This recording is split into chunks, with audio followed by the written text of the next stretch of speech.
The deep state. Trump brought it to our attention, and although he promised to drain the swamp is draining him. The opposition goes far beyond politics as usual, because everything Trump does is opposed by scorched earth total war.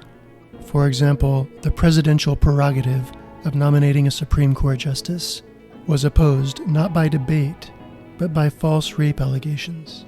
The nominee, Brett Kavanaugh, is a man of flawless character. In the words of Ken Starr, and his reputation for treating people with dignity and respect it's unblemished. It's perfect. There's just one problem. This is a flat-out, blatant lie. His reputation is, in fact, blemished. And Ken Starr is well aware of the story you're about to hear about Patrick Knowlton.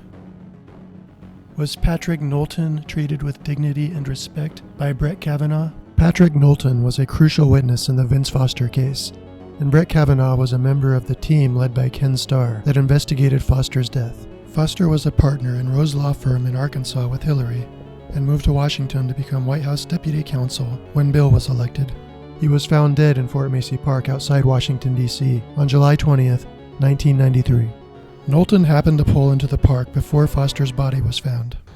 On July 20th, 1993, I stopped into Fort Marcy Park at 4:30 p.m. in the afternoon. As soon as I pulled up into the lot, and it's a driveway, I think it's about 0.2 of a mile long.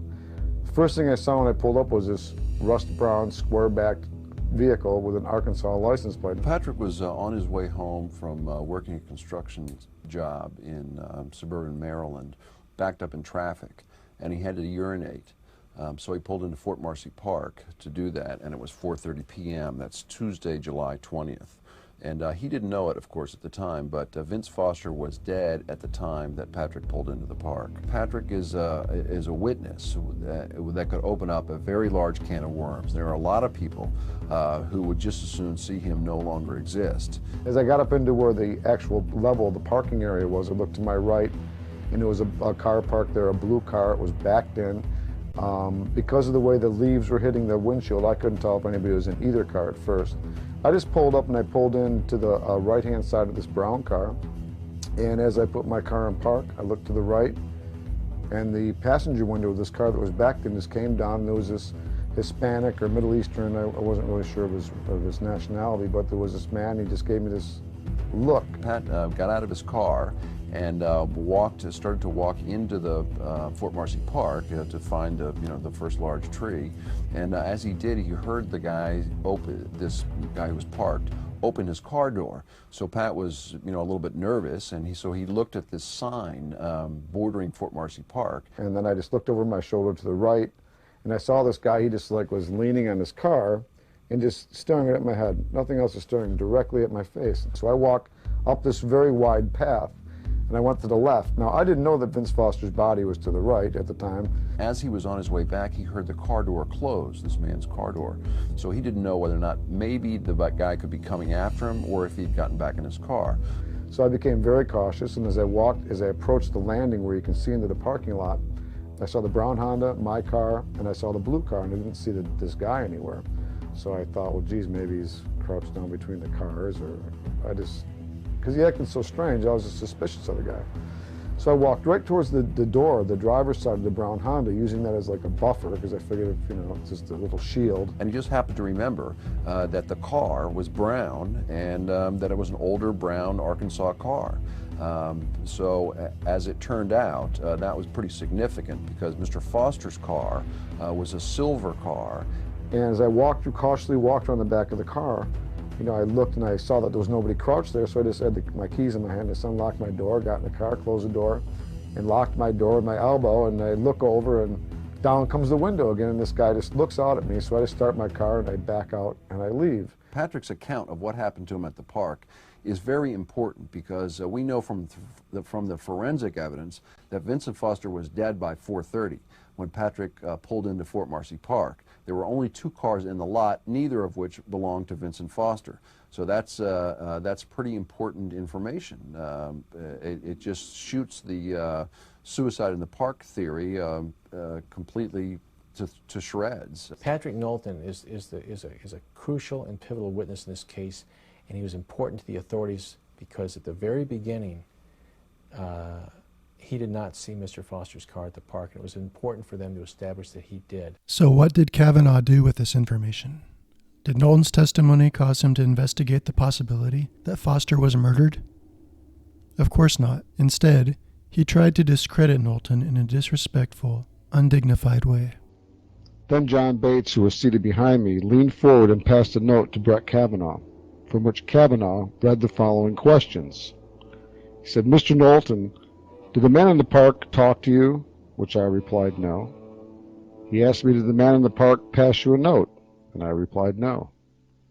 He said, "Did the man in the park approach you?" Which I replied, "No." "Did the man in the park point a gun at you?" Which I replied, "No." And lastly, Kavanaugh asked me, "Did the man in the park touch your genitals?" I looked at him and I was in shock. I was dumbfounded. I couldn't believe he'd asked me such a question. Of course, I replied, "No." As I left the grand jury, I was puzzled why the grand jurors would ask such questions. And as soon as they saw my attorney, John Clarke, I repeated verbatim the last questions I was asked. But now we know why those questions were designed by John Bates and Brett Kavanaugh. They wanted to discredit me and my testimony. Bates and Kavanaugh knew Foster's car, that gray car, was not in the parking lot when Foster was dead.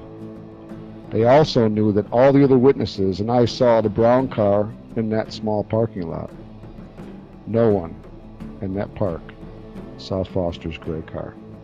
The press and the government claim that Vincent Foster drove to the park and shot himself. The fact is, Foster did not drive to the park. He did not commit suicide. Obviously, this is pretty bad, and Kavanaugh knew it, which is why he went out of his way to keep the story out of the news, violating grand jury secrecy laws in the process. There was some press coverage of this during Kavanaugh's nomination, but it was completely overshadowed by the sex scandal, in the same way that the press ignored the Vince Foster story in favor of the Monica Lewinsky sex scandal. Are you beginning to see a pattern here? The Vince Foster cover-up teaches us that misdirection, along with staged fights between the two factions of the Uniparty, is one of the principal ways that the deep state manipulates public opinion. They'll focus all the attention on Monica Lewinsky or some other issue, O.J. Simpson. The public is all looking at all the noise and all the action, or they talk about how the Democrats, Republicans are really going at it, and you got James Carville battling with Ken Starr, and it appears that this is where the real action is, but it's not. It's the big noise and motion covering up the little motion. And when people are looking up here at this hand that's moving, they don't see what my other hand is doing. And that's what the press does. And they do it very well. It's a lot like a wrestling match too, because it looks like they're fighting.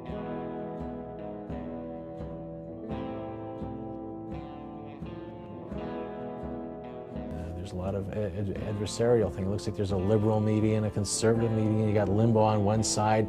But you never hear Limbaugh talk about Patrick Knowlton. As I said, trying to discredit a witness by asking about his genitals is bad. You're hating me now because of the stuff about your testicles. But the story gets much worse. You are about to see Patrick Knowlton describe how the government tried to get him to change his story. As you watch him describe his experiences, ask yourself if it's really conceivable that an operation of this scale took place without the knowledge of Ken Starr and Brett Kavanaugh. So I turn the TV on and I kick back, and 11 o'clock news comes on. The first thing on the news is, yesterday Vince Foster's body was found in Fort Marcy Park, and his body was discovered at 6 o'clock, and I was like, wow, I was there at 4:30 and his car was there. I saw this guy's car, this white, this is what I'm thinking to myself, this White House guy.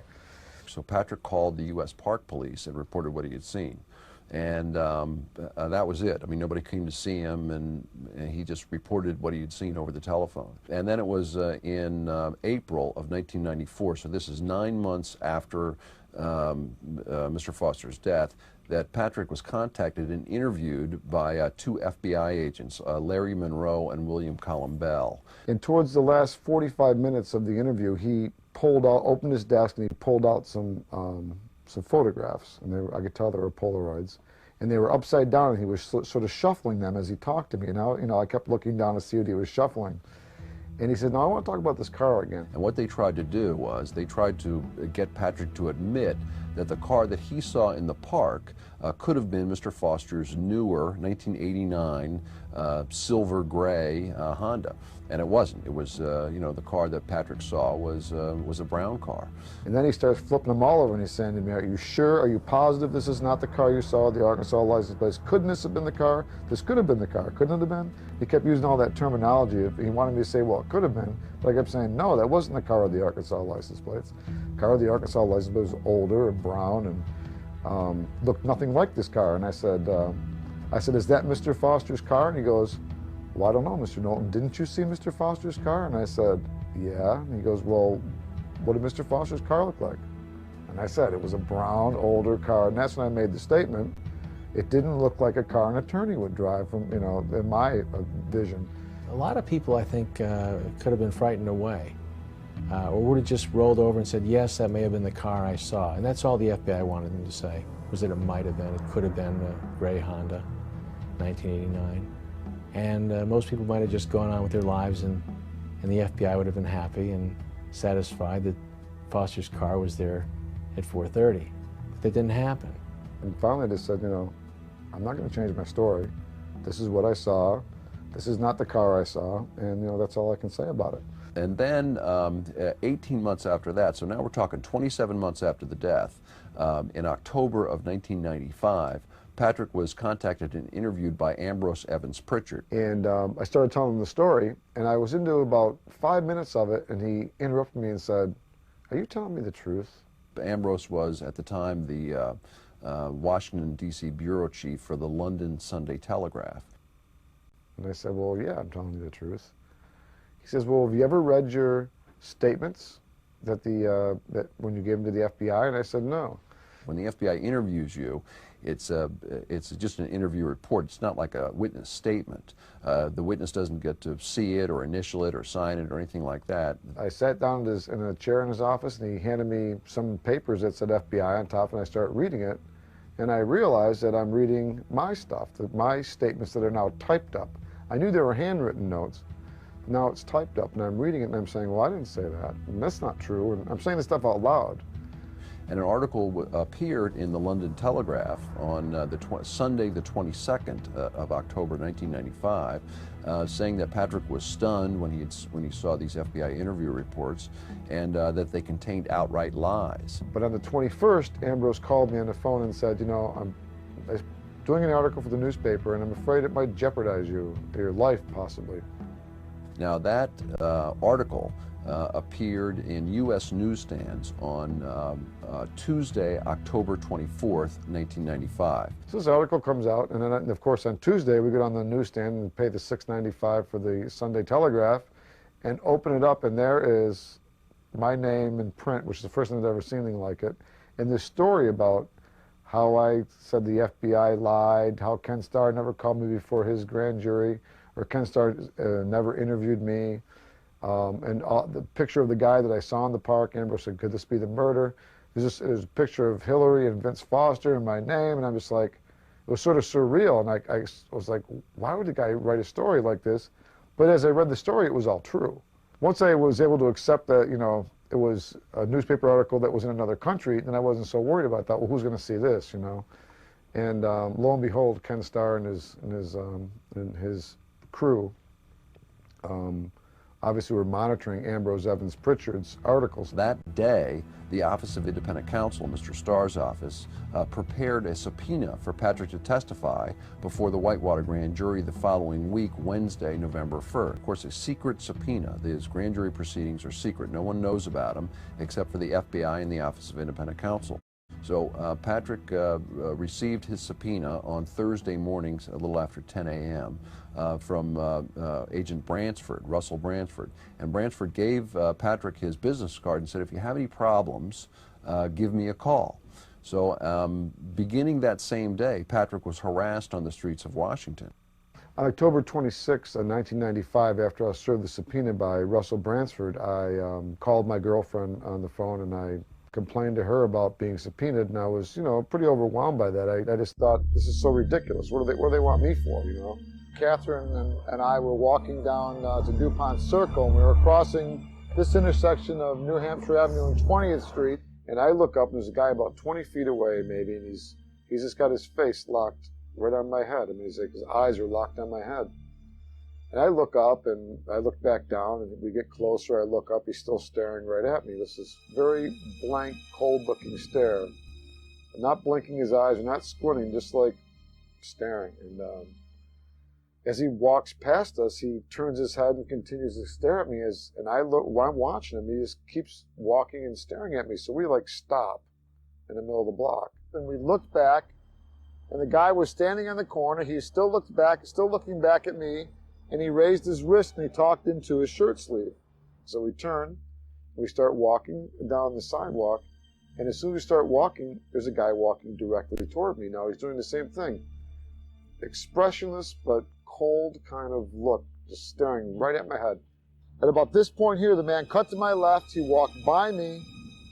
We stopped to get in the road, the sidewalk, and we turned back to look, and this guy crossed over the street, and the other guy, the first guy we ran into, was at the first corner waiting for the light to change, is what we thought. They both been on that corner. They exchanged some words, and then they walked on. Now, DuPont Circle, and I don't know if I should be saying this or not, because I don't want to make any kind of disparaging remarks, but it's a gay community of Washington.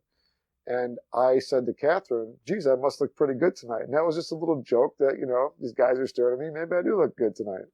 So we sort of laugh, and as we turn again to start walking, a guy comes. I don't even know where this guy, actually, I don't even know where this guy, if he was standing behind a pole or what he was standing on a pillar. This guy just comes out of nowhere and walks on my right-hand side and just glares at my face. So this guy's looking a little bit angrier than anybody else was. He walked onto my right-hand side and brushed my shoulder as he walked by. And again, this gentleman had his locked-eyed stare on me. And as he walked by me, he just turned his face and continued to stare at me as he walked by. The fifth guy, again, followed us down to the street corner. And as we approached the street corner on our street, there was the sixth guy standing there. The sixth guy was another big guy. He was sort of standing at ease as we approached the corner. And this is when I thought, well, and there's hardly anybody on the street, by the way. It's not very crowded. And I'm thinking to myself, now this is getting a little peculiar. Now I realize that these people really are staring at me. It's not my imagination. And as we approach the corner, this guy is like standing in an at ease position, and he sort of swings himself around in like a military stance as we reach the corner. And he's just like staring down at me, and I look over at him, he's a 6'6" guy. And he's like staring down at me, and I said to Catherine, let's cross the street. Most of these men were approaching Patrick and following him and staring at him before his predecessor had stopped. So it's back to back to back to back. Very, very strange. So we talked to, eventually, I talked to a number of experts who are familiar with this technique of intimidation. And what they said was, well, yeah, they're familiar with it. It's used by federal intelligence and investigative agencies. And what it does is it has two objects, two purposes. Number one, it warns the witnesses and scares the witnesses and intimidates the witness. And if that doesn't work and the witness continues to tell the truth about whatever it is that they've seen, it will discredit him. I mean, who's going to believe somebody who says that every time he leaves his building, there are strange men on every street corner following him and staring at him? And particularly from a witness who said that back on July 20th of 1993, there was a man in the parking lot who was staring at him. I mean, it just sounds like a nut. The guy was right on my tail. He's right behind me, so then we started walking a little quicker. We started picking up our pace a little bit, because now I'm nervous. Now I know something's going on, and I'm feeling very uptight. And so we start crossing the street. This guy starts walking right behind me. I mean, like right on my heels. And now my heart's starting to pump a little bit, and I'm feeling a little nervous. And I turn around, and this guy is like, I'm not kidding, he's like leaning over me as we're walking, and I'm picking up our pace. Now Catherine's getting very upset. She's holding on to me tighter and tighter. And on our left-hand side, there's just another guy pacing back and forth as we're approaching. My heart's racing, my legs are feeling rubbery. I'm actually getting pretty sick to my stomach. Catherine gets very upset. But I grabbed Catherine and we ran across Connecticut Avenue, which is a very busy street. It was like a scene out of a movie. I mean, it was just unbelievable. We get in the median strip, and I think, okay, now we're going to get across the street. All the bad guys are behind us, wherever they are. Now, Catherine is starting to get a little weepy. She's getting very upset because it becomes very real.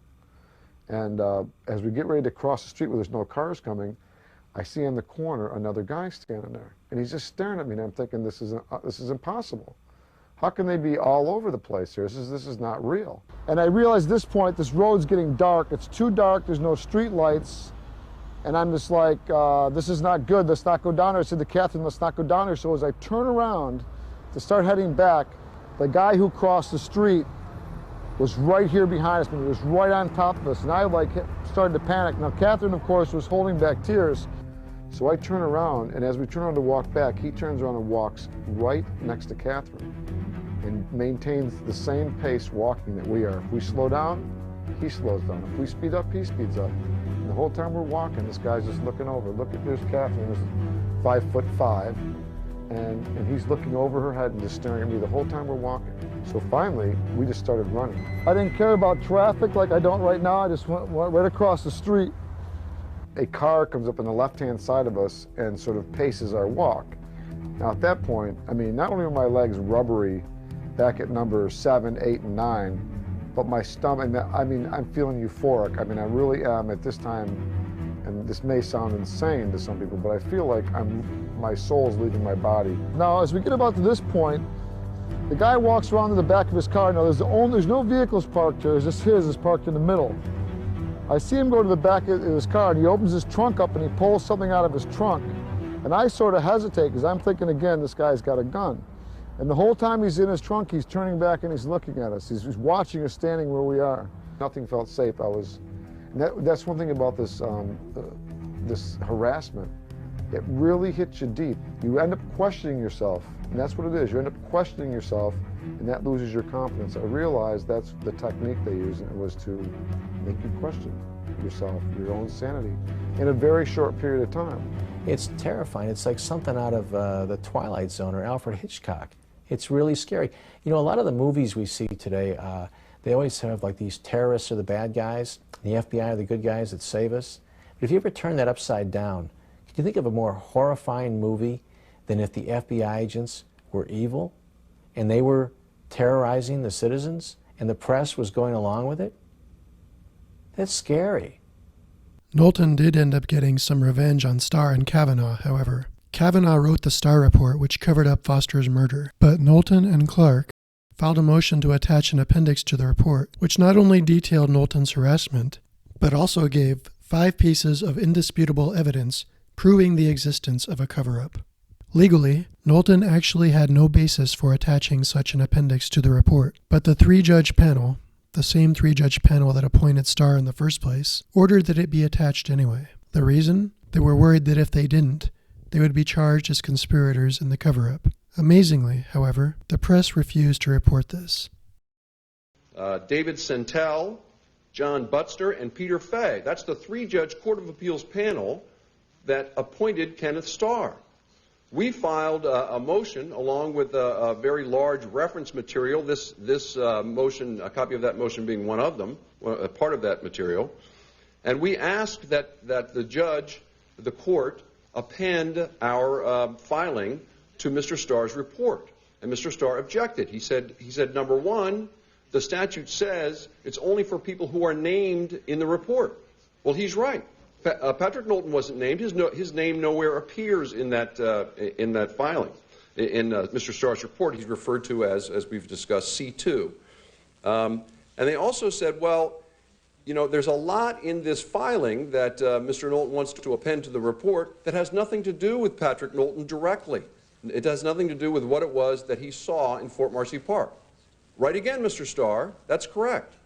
So, and the statute says that the court, in its discretion, may append in whole or in part factual submissions and comments from a person named in the report. So Mr. Starr's right on 2 counts, but the judges didn't want to have any part of it. They said, no, absolutely not. I didn't even have to file an opposition or a reply to Mr. Starr's motion because they ruled on it the day after they got it. Motion denied, Mr. Starr. Append the report. So I think that's a very favorable review by really some real heavy hitters in the law game. Probably have 150 years between the three of them. It's very, very helpful. Now, one more thing. I would commend this appendix to your reading. Just call any government printing office and order Mr. Starr's report, and you'll get a copy of this with it. And what it tells us, it makes a number of points, and it uses federal government records. It's an 11-page letter with 9 pages of federal government records appended to it, showing that there is, in fact, a cover-up. Of course, nowadays you don't have to order the appendix from the government. The link is in the description. One of the things that the appendix demonstrates is that although Foster supposedly killed himself by placing the barrel of a pistol in his mouth and pulling the trigger, there was actually a bullet hole in the side of his neck under his jaw. There is the report by the medical examiner that says self-inflicted gunshot wound, mouth to neck, and there's the deposition of the paramedic. Question, where was the blood coming from? Answer, to me it looked like there was a bullet hole right here. Question, in the neck. Answer, yes, right around the jawline. Ken Starr's report, Arthur believed he saw a bullet wound in the right side of Foster's neck. These wounds did not exist. The autopsy results, the photographs, and the observations made by Park Police conclusively show that there were no such wounds. Okay, so let's see the photos. According to the FBI, the 35mm photos were underexposed and therefore unusable, even though, according to the officer who took the photos, quote, they indicated they were able to, in fact, enhance the photographs which I took, and I saw several of those 8x10s, and I commented on what a good job they did, because they look good to me. They didn't look underexposed, unquote. On the Polaroids? Oh, they lost those. So there aren't, in fact, any photos which show that Vince Foster did not have a wound to his neck. Okay, so what about the autopsy? According to the autopsy report, x-rays were taken. According to the U.S. Park Police report, the x-rays were readable. According to the x-ray technician, the x-ray machine was functioning properly. And yet the report of the independent counsel states, x-ray machine inoperable, so no x-rays taken. And this is just Exhibit 5 from the appendix. It's worthwhile to read the whole thing. As to why it is that the press won't cover it, I don't know. I really don't understand it. In fact, I didn't believe that they wouldn't cover it. I thought that eventually they would if I just gave them enough evidence of what it was that was going on. But then it finally sort of dawned on me, and I sort of learned the hard way, that they're not going to cover it no matter what it is that we give to them. And when I learned that was on October 10th, of 1997. That was when Ken Starr's report was released. And it was released with 20 pages, which I authored, which the 3-judge panel ordered Mr. Starr to attach over his objection to his own report. Now, in that 20 pages, it's an 11-page letter and then excerpts from 25 federal government records proving 5 separate points of a cover-up. Now, this is the first time in the history of the independent counsel statute that an independent counsel was ordered to attach evidence of a cover-up by his own investigators to his own report. And if they're not going to recover that, there's pretty much, that sort of says it all. I feel like I could have a video of the body being dragged through the park and they wouldn't cover that. The first thing that many people say when they hear about the Vince Foster cover-up is that Ken Starr would never cover for Clinton. He was out to get Bill Clinton, right? After all, he's a conservative Republican, and Republicans oppose Democrats, right? It's part of a storyline. What you see is a soap opera, okay? It's still real to me, damn it! According to an article by journalist Chris Ruddy, although the Clinton White House publicly expressed outrage that Starr, a partisan Republican, had been selected as independent counsel, they were actually celebrating and opening champagne bottles when Starr was appointed. Ken Starr is a bizarre character, and I do mean character. The character he played in the media was of an extreme Christian fundamentalist, out to get Clinton out of sheer puritanical prudery. Here are some quotes from a newspaper article of the time. Unfortunately for President Clinton, his sexual peccadillos were committed during the reign of a spiritual descendant of Oliver Cromwell. Judge Starr came from a little-known fundamentalist Christian sect that makes Jerry Falwell look like a theological radical. A person like Judge Starr affiliated with such hardcore fundamentalism, may well harbor a deep and visceral loathing toward an avuncular, hedonistic bubba like our president. Like other fundamentalist sects, the Church of Christ's teaching focuses heavily upon sexual conduct. It is the president's great misfortune that his inquisitor is a man who considers a little hanky-panky and its natural byproduct, the covering lie, the equivalent of treason and bribery. It's hilarious to read these quotes now, given how jarringly he would go on to break kayfabe by trying to keep a child molester out of jail, and still worse, joining Jeffrey Epstein's legal team. Starr's legal acumen was indispensable in getting Epstein a sweetheart plea bargain, according to Epstein's friend and lawyer, Alan Dershowitz. Epstein was allowed to leave the jail on work release for 6 days a week, 12 hours a day, despite sex offenders being ineligible. Dershowitz and Starr have both joined Donald Trump's defense team. This despite Dershowitz being a left-wing moonbat who wants to repeal the Second Amendment. Or is he a right-wing extremist, given that he wants to bulldoze Palestinian villages? He's also been accused of rape by one of Epstein's victims, whom he calls a serial liar. I guess she could just be making it up. After all, what girl doesn't have fantasies about Alan Dershowitz?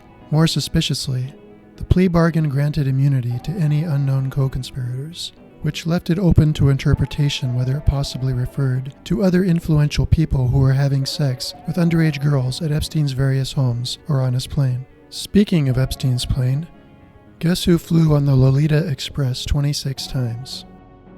Isn't it interesting that Ken Starr was so heavily involved in both the Vince Foster and the Jeffrey Epstein cases, given that these are the two most notable names of the Clinton body count? It's fairly obvious why Epstein was suicided. But what about Vince Foster? There are many theories, and it's hard to say which one is correct, since, despite what YouTube's disinformation snippet under every Vince Foster video says, there has never been a legitimate investigation into his death. Among other things the American people have been told is that 3 separate entities have investigated this case, or 4 separate entities if you include Congress. They say, well, first the Park Police concluded suicide in the park, and then the Fisk probe concluded suicide in the park, and then the Starr probe concluded suicide in the park. Well, what they're missing is the common denominator in all 3 of those investigations, and that is the FBI. There was once a man who tried to undertake a legitimate investigation of the Vince Foster case, Miguel Rodriguez, the original lead investigator for Ken Starr. He quickly realized that the whole thing was a sham investigation and a cover-up. When he began investigating the real story, he was forced to resign. Among other things, Rodriguez corroborates Knowlton's claim the witnesses were harassed. Miguel Rodriguez discovered that the investigators were treating witnesses inappropriately.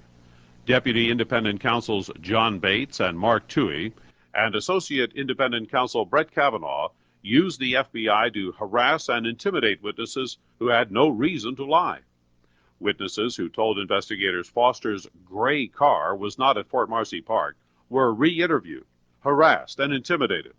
The goal of Starr's office was to silence witnesses whose accounts contradicted its desired result. One thing that I met fierce opposition to in the trenches inside of independent counsel was this. I was really upset that the witnesses who had no incentive to lie, and this is the way I phrased it, why is the FBI harassing and re-interviewing witnesses who have no incentive to lie? According to Ambrose Evans Pritchard, Rodriguez took some of the overexposed photos from the FBI and had them enhanced by the Smithsonian. One of them showed a bullet hole in Foster's neck. Evans Pritchard claims to have seen this photo, and that an emergency worker told him Foster was shot in the neck, but that the FBI had pressured him into changing his story. Rodriguez also showed this photo to Brett Kavanaugh, as we can read in his notes. Startling discovery. Blew up portions of photo. Trauma to neck on right side. Appears to be bullet hole between ear and jaw. How can person kill himself twice? Once to neck and once to jaw. Was this finally enough to get Kavanaugh to consider the possibility that Foster was murdered? Of course not. Instead, he was more worried about Miguel's leaks to the press. But he had nothing to worry about. Miguel contacted over 100 news agencies, and not a single one of them would run the story. There's a reason that Ambrose Evans Pritchard, a journalist from another country, is the only journalist who would cover Patrick Knowlton. What the Vince Foster case teaches us, above all else, is that the American press for all of its sanctimony about holding the powerful to account, is nothing more than the mouthpiece of the deep state. It's funny how it works sometimes, when the pencil-necked liberal with a Michael Jackson voice stands firm, alone, against the White House, the FBI, and the deep state. But Brett Kavanaugh, the basketball-playing, bar-fighting frat boy from Yale, bows down and does as he's told. To paraphrase Thomas More, Kavanaugh lacks the tenacity to hold a firm conviction, like a bulldog that doesn't hold its grip. Somewhere back along his pedigree, a bitch got over the wall. Until there is an investigation by men like Rodriguez, Clarke, and Turley, rather than Starr and Kavanaugh, the circumstances surrounding Vince Foster's death will remain a mystery.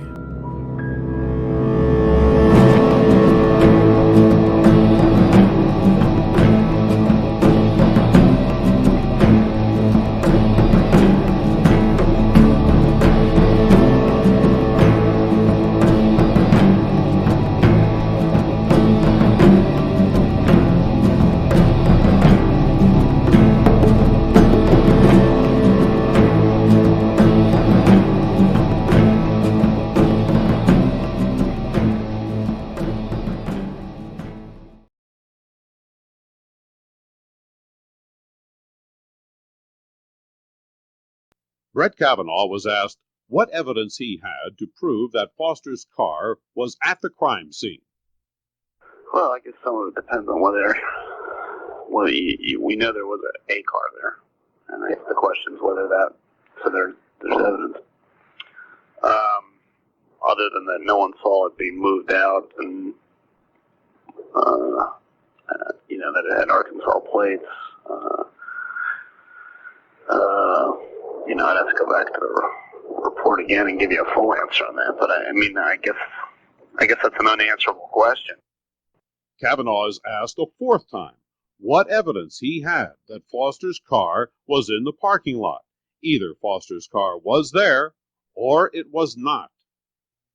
Well, at least the report.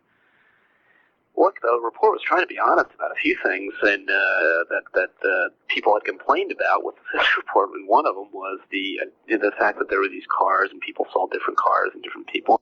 Well, what about the people? I mean, this gets to a problem. What about the people who seemed clearly to see Foster's car and described it as brown? So people were screwed up on the colors. Period. Kavanaugh is right. There is a problem. Well, what about the people? I mean, this gets to a problem. What about the people who seemed clearly to see Foster's car and described it as brown? Kavanaugh's statement that people clearly saw Foster's car is not true. Descriptions of a brown car are not descriptions of Foster's gray car. How does Kavanaugh resolve the problem? So people were screwed up on the colors, period. Brett Kavanaugh called eyewitnesses screwed up because what they saw did not agree with the desired result. But Kavanaugh slipped up. He admitted that all of the police and medical personnel saw a brown car. Well, it all comes down to that brown car issue, right? All the police and medical personnel were in the park also described it as brown. The conclusion that Vincent Foster committed suicide depends on yet another provable lie, that Foster drove his children's gray Honda to Fort Marcy Park. Patrick Knowlton and all the other witnesses were correct. There was no gray car in the parking lot. We just heard Kavanaugh admit that all witnesses were consistent that the car was brown, proving that Foster did not drive his children's car to the park. Earlier in this audio, we heard Kavanaugh admit that the civilian witnesses reported seeing a brown car and claimed to believe that all these civilians were simply mistaken or screwed up.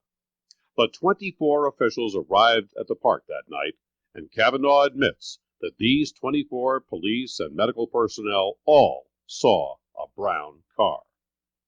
Kavanaugh learned of this evidence, disproving the suicide theory, from grand jury testimony, yet Kavanaugh knowingly withheld this evidence from Starr's report on Foster's death and submitted the report to the United States Court of Appeals to the Special Division for the purpose of appointing independent counsels. Did Kenneth Starr knowingly allow John Bates and Brett Kavanaugh to submit a fraudulent report to the United States Court of Appeals? Kavanaugh was willing to do what Miguel Rodriguez was not willing to do, to lie. Kavanaugh's lie that Vincent Foster drove to the park and killed himself was made to perpetuate the cover-up of the murder.